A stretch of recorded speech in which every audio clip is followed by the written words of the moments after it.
Pueblo dominicano, durante mi última intervención televisada, prometí hacer referencia a la situación por la que en estos momentos atraviesa el Partido de la Liberación Dominicana PLD. Hoy lo hago con gran pesar, y esto así en razón de que durante los últimos 46 años, el Partido de la Liberación Dominicana, el partido fundado por Juan Bosch, ha sido mi hogar político. Inicié mi participación en la política a través del Partido Revolucionario Dominicano PRD, donde estuve organizado en un comité de base de la zona B en Villa Consuelo. Al mismo tiempo, en la Universidad Autónoma de Santo Domingo, UASD, donde ingresé en 1971, pasando a ser miembro del Frente Universitario Socialista Democrático FUSD, apéndice estudiantil del Partido Blanco. Pero tan pronto se produjo la ruptura del PRD en noviembre de 1973, pasé inmediatamente a formar parte del PLD, así como de su núcleo universitario, la Fuerza Estudiantil de Liberación FEL.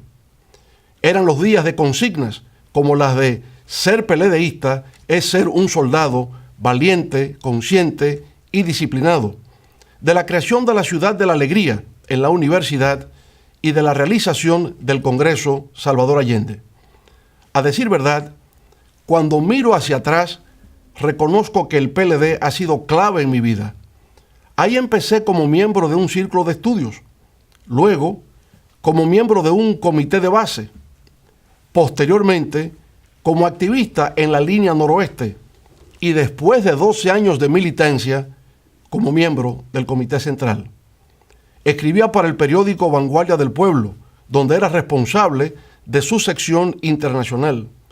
Durante varios años fui director de la revista política Teoría y Acción. En adición, llegué a desempeñar los cargos de secretario de prensa y secretario de Asuntos Internacionales.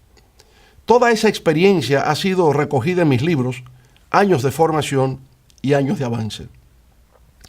En el PLD pude conocer y tratar a personas maravillosas, de vida pulcra y espíritu patriótico.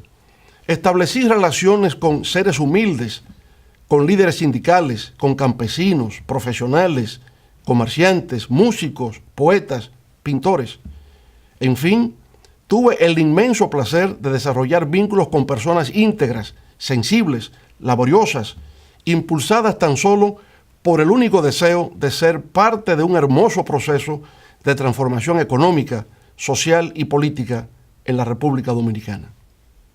Naturalmente, la gran suerte de mi vida fue haber tenido el honor y privilegio de establecer unos lazos afectivos de trabajo y amistad con uno de los más destacados pensadores y líderes políticos de la época contemporánea, no solo de nuestro país, sino de América Latina y el mundo, el profesor Juan Bosch.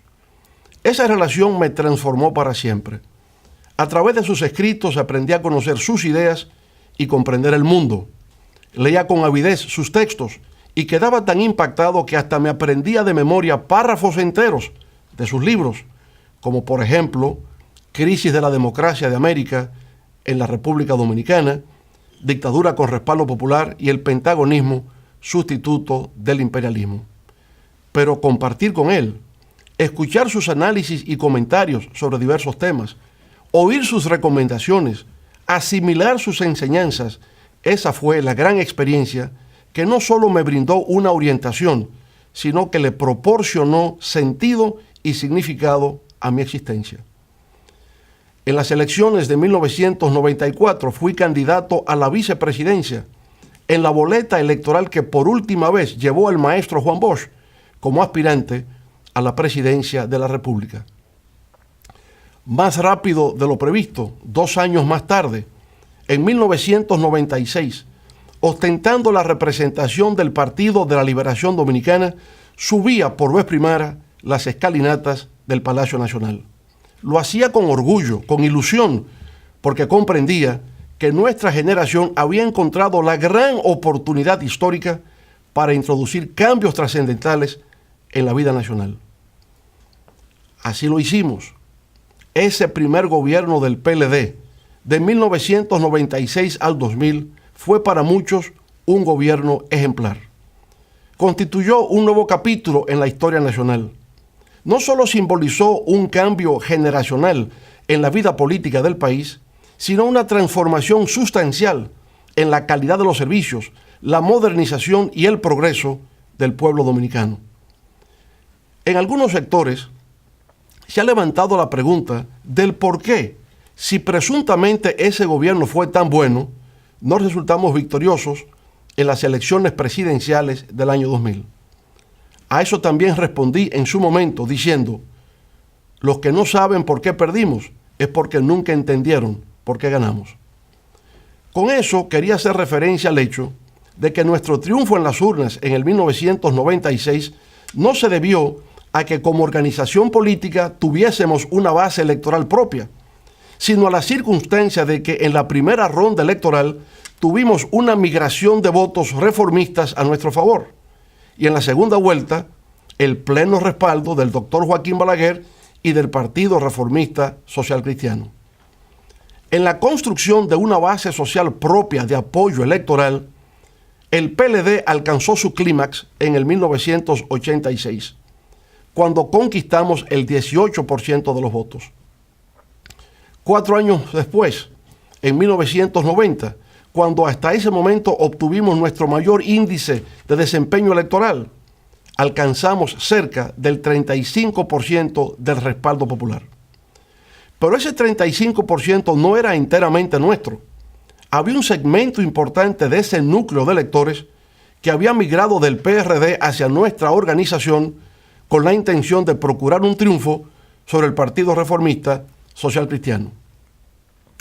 En las elecciones siguientes de 1994 sufrimos el único descenso electoral luego de que en 1978, cuando solo conquistamos el 1% de la votación, empezamos a crecer en cada proceso electoral siguiente, alcanzando el 9% en 1982, el 18% en 1986 y a cerca del 35% en 1990, como acabamos de señalar.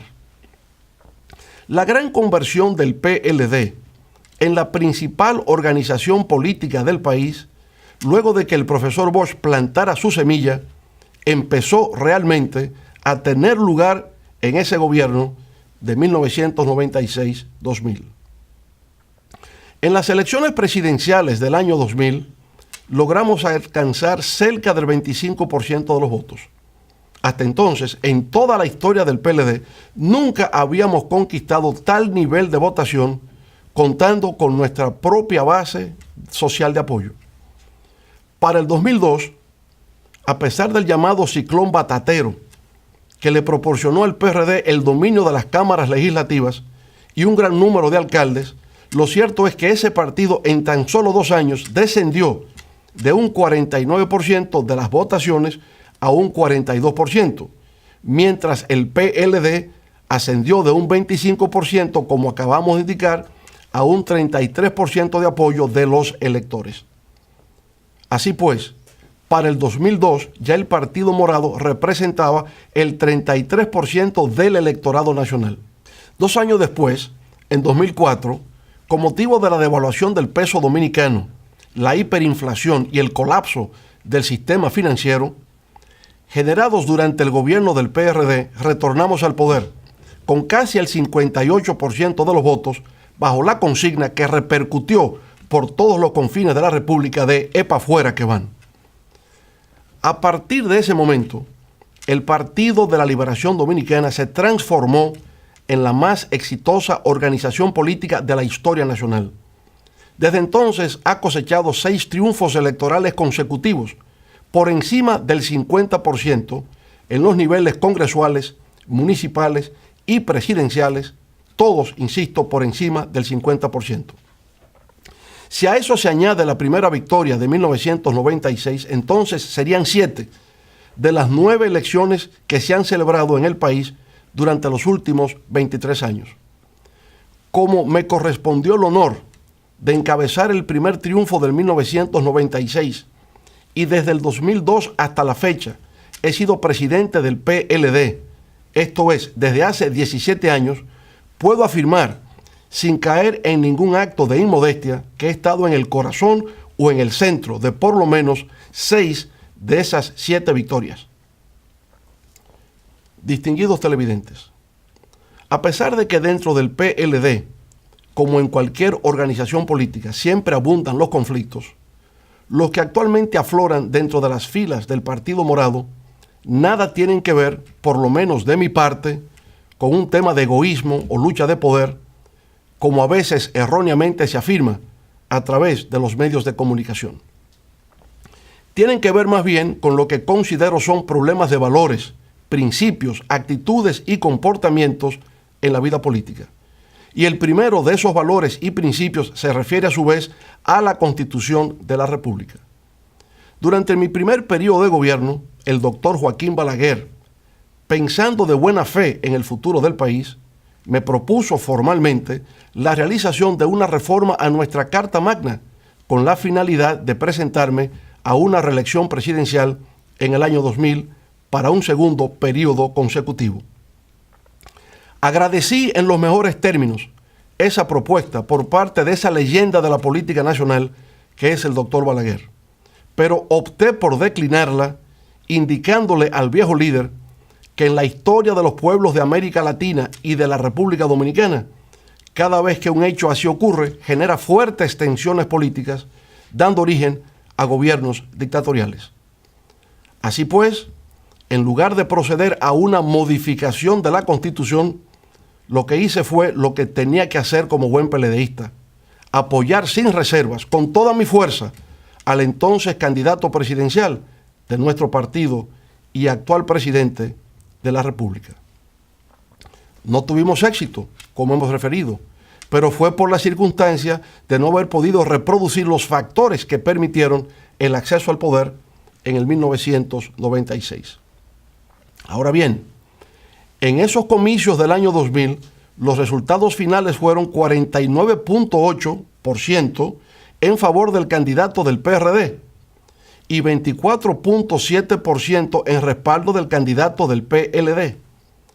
Eso significaba, desde el punto de vista legal, que tenía que realizarse una segunda ronda electoral. Eso así en razón de que para ser proclamado como ganador, el candidato del PRD requería alcanzar el 50% más 1 de los votos. No los había conquistado, pero de hecho había ganado, pues en la percepción pública ya se vislumbraba como tal. En ese contexto, nuestro candidato, que, insisto, solo había capturado cerca del 25% del electorado, presionaba a la dirección del partido para que se formara una comisión del comité político a los fines de visitar al doctor Balaguer, en procura de conquistar su apoyo para una segunda ronda electoral. El anciano caudillo reformista, viendo la realidad del cuadro que se presentaba, desestimó la propuesta. No hubo segunda vuelta y el candidato del partido del Hacho fue finalmente proclamado como ganador. Lo que cabe observar aquí, sin embargo, como característica, es la obstinación frente a lo imposible del entonces candidato y hoy presidente de la República. Fue la primera vez que puso en evidencia ese rasgo conductual de no comprender los límites de las cosas, sino considerar que, por mera voluntad, todo es posible. Para el 2004 resultaba incontrovertible que yo sería el candidato, no solo del PLD, sino del país, para terciar en los comicios presidenciales de ese año, que ganamos en forma arrolladora. Al fin y al cabo, era el único referente viviente con experiencia para gerenciar el Estado, que entonces se encontraba sumergido en una grave situación de crisis. En el 2007, el actual presidente renunció a su cargo de secretario de Estado de la Presidencia para intentar obtener la candidatura presidencial por el PLD. Todas las encuestas de aquella época me presentaban como virtual ganador en las primarias del partido. Ninguna indicaba lo contrario. Era natural que así fuese. Después de nuestro retorno al poder, la crisis económica y social heredada del anterior gobierno se dio, y aunque luchábamos con el impacto de la crisis financiera global y la del alza de los precios del petróleo y de los alimentos, precisamente en el 2007, todo indicaba que tenía la reelección asegurada. Además, en esa ocasión no tenía ningún impedimento constitucional. Mi antecesor la había modificado para su propio provecho político. Así, en esas condiciones, lo que normalmente se estila en el mundo democrático es que el gobernante de turno no es desafiado por ningún otro miembro de su partido, dejándole el paso libre hacia un segundo mandato consecutivo. No ocurrió así en el caso nuestro. El ex secretario de la presidencia nos desafió en la lucha por la nominación presidencial del PLD para las elecciones del 2008. De nuevo volvió a obstinarse y empecinarse con lo que resultaba una quimera imposible de alcanzar. Sucedió por consiguiente lo que tenía que suceder. Ganamos esas primarias de nuestro partido con un 70% a nuestro favor. El actual presidente, sin embargo, nunca reconoció nuestra victoria, nunca felicitó. Al revés, dijo que le había vencido el Estado. No participó en la campaña electoral, no se integró y el día de las votaciones, por si hubiese dudas, exhibió públicamente su voto para evidenciar que lo había hecho por su partido, el de la Liberación Dominicana.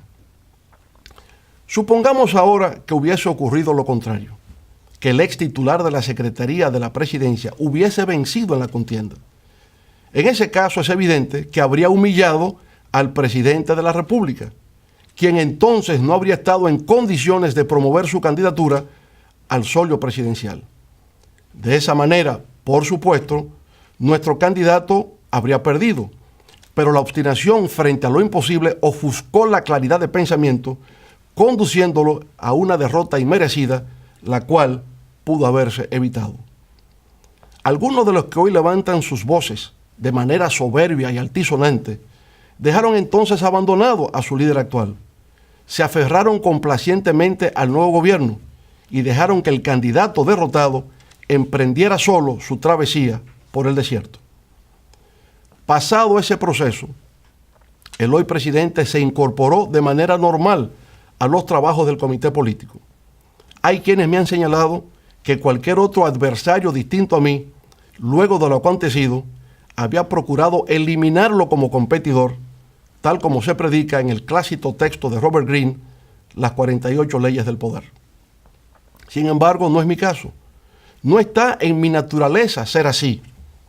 Para hacerlo tendría entonces que renunciar a mi propia condición humana. En las elecciones congresuales y municipales del 2010, el Partido de la Liberación Dominicana llegó a la cima de su gloria. Obtuvo 31 senadores, decenas de diputados y una gran cantidad de alcaldes. La mayoría de esos legisladores electos me visitaron a Palacio para indicarme que estaban a mi disposición para realizar una reforma a la Constitución que me permitiese un tercer periodo consecutivo. Se recogieron 2 millones de firmas para persuadirme de la necesidad de continuar al mando. Se realizó una gran concentración en el Palacio de los Deportes a tales fines. En mi intervención, sin embargo, dejé claro, sin titubeo alguno, que endosaba esos 2 millones de firmas al partido, debido a que la Constitución de la República me impedía una nueva reelección. Se aproximaban las nuevas elecciones presidenciales del 2012. El actual presidente de la República no marcaba bien en las encuestas. La primera dama, Margarita, por el contrario, se encontraba en una posición de preferencia. En una de las decisiones más difíciles de mi vida, le solicité a ella, sin embargo, que abandonase su legítimo derecho a aspirar por la candidatura presidencial, dejándole así al presidente el camino despejado para la obtención de su candidatura a la primera magistratura del Estado. Si en aquel momento hubiese intentado imponer a la primera dama como candidata, sabía lo que ocurriría. El partido se habría dividido, habríamos perdido las elecciones y yo habría sido el responsable histórico de esa derrota. Luego, con 30 puntos por debajo en las encuestas frente a su antiguo rival del PRD en los comicios del 2000, le ayudamos con gran dedicación y empeño para que viera cristalizar su sueño de ver la bandera tricolor colocada sobre su pecho. Todo eso se hizo a cambio de nada. Nunca se solicitó un ministerio, una embajada o un consulado, nada. Se hizo porque así nos formamos los PLDistas auténticos. Al presidente, en su hora de penumbra, no se le empujó hacia el abismo. En los momentos en que por razones de méritos le correspondía la oportunidad, hicimos hasta lo indecible. En circunstancias en que su candidatura aún no concitaba suficiente respaldo, le servimos de apoyo. Esa ha sido siempre nuestra forma de pensar y proceder. Creo en valores y principios. Creo en el respeto a la Constitución, en la preservación de la democracia como sistema político y en la consolidación de un Estado fundado en los criterios de legalidad y legitimidad. Pero de igual manera me inclino frente al sentido del honor, de la dignidad, del decoro, del respeto, de la decencia, de la cortesía, de la amistad, del mérito y, en fin, en la ética del intercambio de las relaciones humanas. Señoras y señores, al abandonar el gobierno en agosto del 2012, mi nivel de aprobación llegaba al 74%. Pero eso, que en principio debió servir de estímulo y aliciente, obró por el contrario en mi contra. Sirvió en realidad para que mis adversarios de adentro y de afuera pusieran en ejecución una intensa y despiadada campaña de demolición moral que intentaba hacerme desaparecer del escenario político nacional al tiempo de destruir nuestro legado en beneficio del progreso y el bienestar del pueblo dominicano. El gran dramaturgo irlandés Bernard Shaw, al referirse al destacado líder revolucionario soviético León Trotsky, solía decir que era tan fiero en el combate político que podía cortar la cabeza de su adversario y exhibirla en público sangrante, pero no se permitía tocar el carácter privado de su víctima. La despojaba de todo prestigio político, pero le dejaba su honor intacto. Aquí fue todo lo contrario. Se aplicó un plan de descrédito nacional e internacional a través del cual se lanzaron mentiras, falacias, insultos, inmundicias y groserías, todo destinado a hundir mi persona y desmoronar mi imagen. Con el tiempo empezó a verse claro que ese plan de descrédito en mi contra era parte de un proyecto político bien concebido, dirigido a perpetuarse en el poder. De ahí la reforma de la Constitución en el 2015, realizada con el único propósito de hacer viable la reelección presidencial. A pesar de mi oposición a dicha reforma y a pesar del diabólico plan de destrucción al que me he referido, con la finalidad de mantener la unidad del PLD y de que se ganasen de nuevo las elecciones del 2016, puse en segundo plano mis propios valores, creencias y forma de actuar. Acepté suscribir un acuerdo de 15 puntos firmado por todos los miembros del comité político. En esa ocasión, la obstinación frente a lo imposible funcionó debido a que se actuaba desde una lógica de poder y el criterio de que la fórmula de 2 periodos de ejercicio presidencial y nunca más debería ser la norma a tomar en consideración fue aceptada por distintos sectores. Pero ese acuerdo valió de poco a la hora de ejecutar medidas que constituían una obligación a cargo del grupo oficialista. Se incumplieron de manera atropellante varios de sus acápites, incluyendo recientemente el impedimento para que el compañero Demóstenes Martínez asumiera la presidencia de la Cámara de Diputados. Ese incumplimiento, claro está, fue la reacción airada, furiosa, frente al movimiento popular que se vio compelido a tomar las calles para frustrar una segunda reforma constitucional consecutiva, la cual ni siquiera Trujillo se atrevió a realizar para continuar un tercer mandato continuo.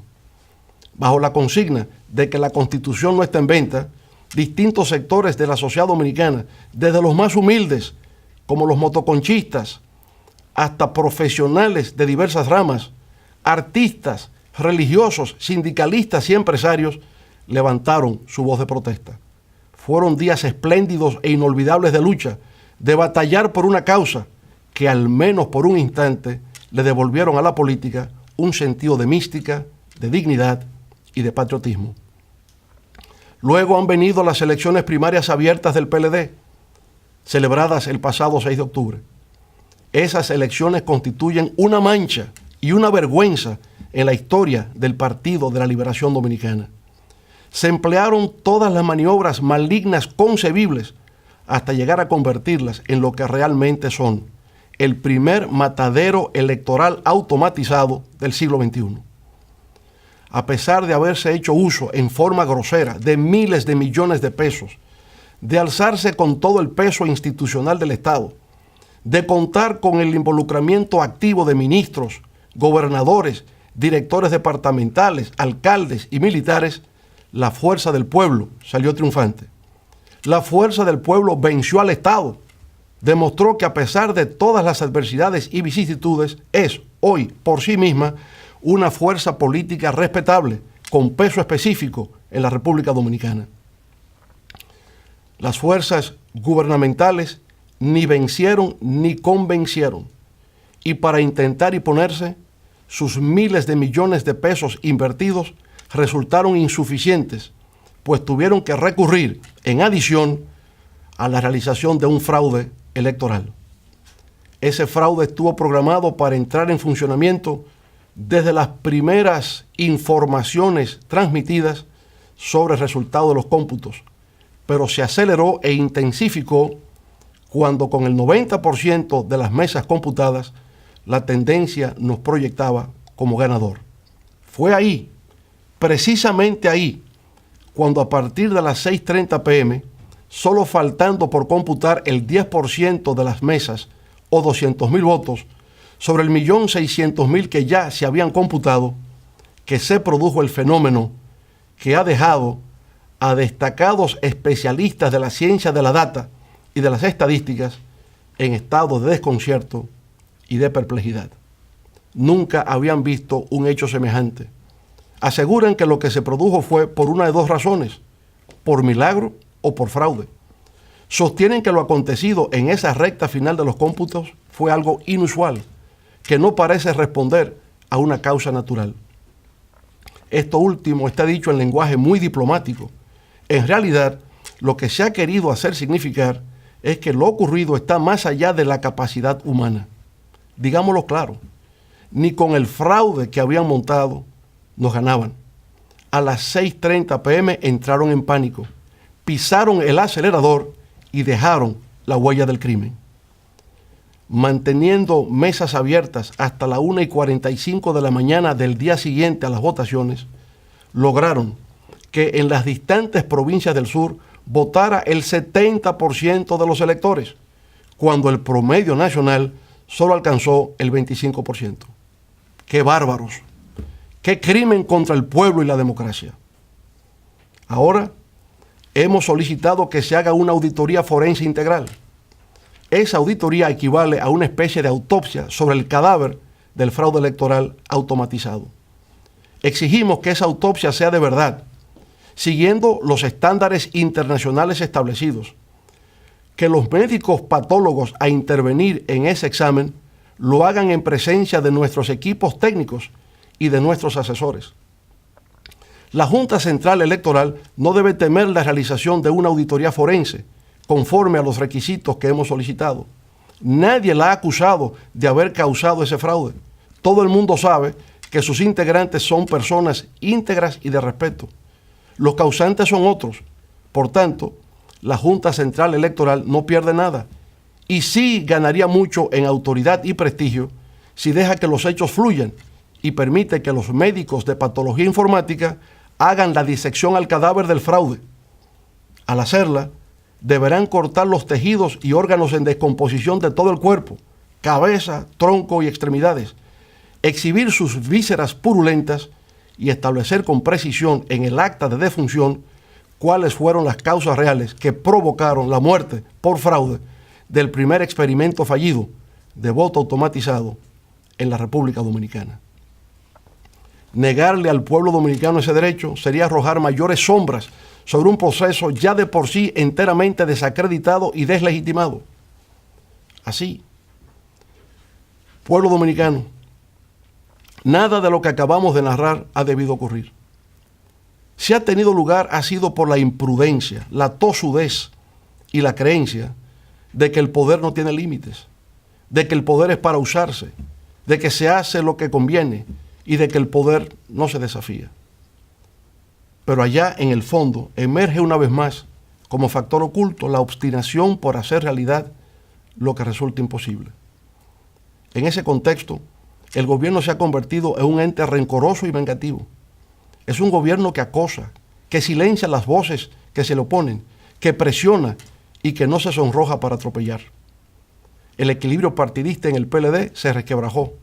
La facción grupal, ahora en forma de categoría de Estado, se instaló en el comité político a través de la creación de un cenáculo que para un partido de vanguardia recibió un nombre extraño e inapropiado, la OTAN.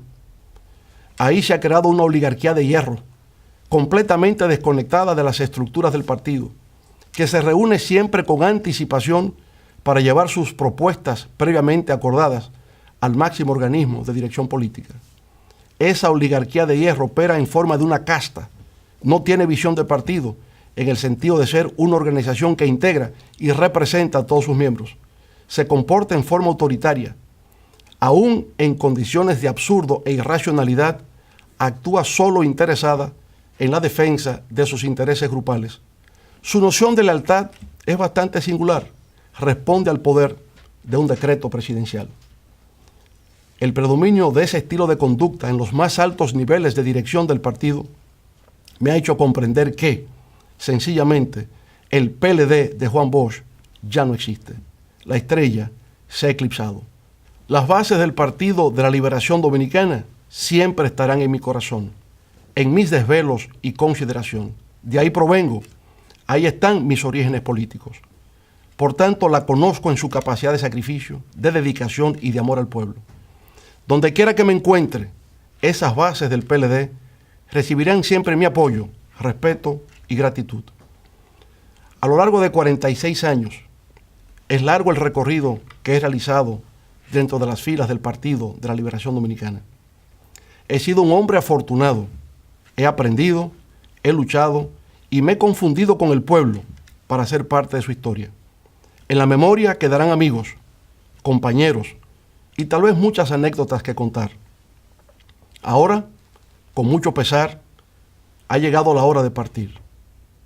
Sobre la marcha, tal vez sin advertirlo a tiempo, nos diferenciamos.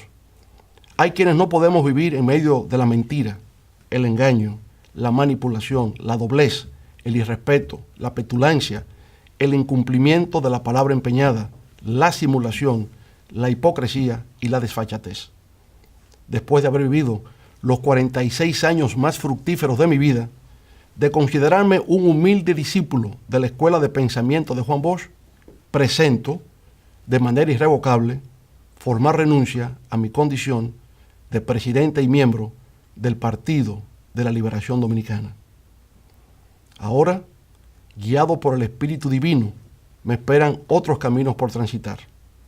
En principio, la creación de un nuevo proyecto político, la fuerza del pueblo, que procurará conquistar por fuera lo que desde adentro nos fuera usurpado, la esperanza del pueblo dominicano por siempre construir un mejor futuro. La fuerza del pueblo será un proyecto de unidad nacional que va más allá de unas siglas para representar los anhelos de las grandes mayorías. Será un proyecto profundamente democrático que apueste por el cumplimiento de las reglas de juego, la transparencia y la participación dinámica de todos los sectores de la sociedad. Será además un proyecto renovador en las formas y en el fondo, un proyecto cercano y humano, en fin, un proyecto de futuro integrado por hombres y mujeres, jóvenes y ancianos, capaz de devolver la esperanza y la confianza del pueblo dominicano en sus instituciones. En lo inmediato, con el apoyo recibido en las primarias abiertas el pasado 6 de octubre, continuaremos sumando a distintos sectores de la sociedad dominicana, deseosos de formar parte de una nueva organización política que abre sus puertas a la participación democrática.